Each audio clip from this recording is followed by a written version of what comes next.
Tramp İrana qarşı birgə əməliyyatın məqsədini açıqlayıb. İsraillə birgə İrana qarşı əməliyyatın məqsədi Tehranın nüvə silahı hazırlanmasının qarşısını almaqdır. Bu barədə Amerika Birləşmiş Ştatları prezidenti Donald Trump Truth Social'da yazıb. Birləşmiş Ştatlar şübhəsiz ki, dünyanın ən böyük neft istehsalçısıdır. Ona görə də neft qiymətləri artanda biz daha çox pul qazanırıq. Lakin prezident kimi mənim üçün daha böyük maraq və əhəmiyyət kəsb edən məsələ İranın nüvə silahına sahib olmasının və Yaxın Şərqin əslində bütün dünyanın məhv edilməsinin qarşısını almaqdır.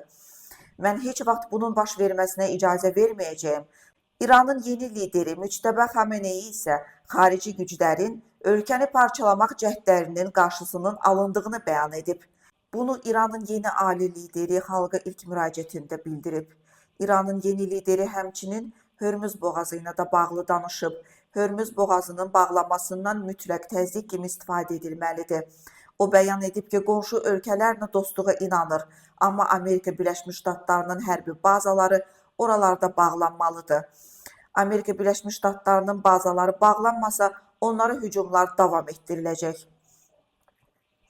Ölkənin ali lideri qeyd edib ki, İran tərəfi maliyyə zərərinə görə kompensasiya tələb edir. Biz rəqibdən kompensasiya tələb edəcəyik və əgər o imtina etsə, onun əmlakından lazım bildiyimiz qədər götürəcəyik.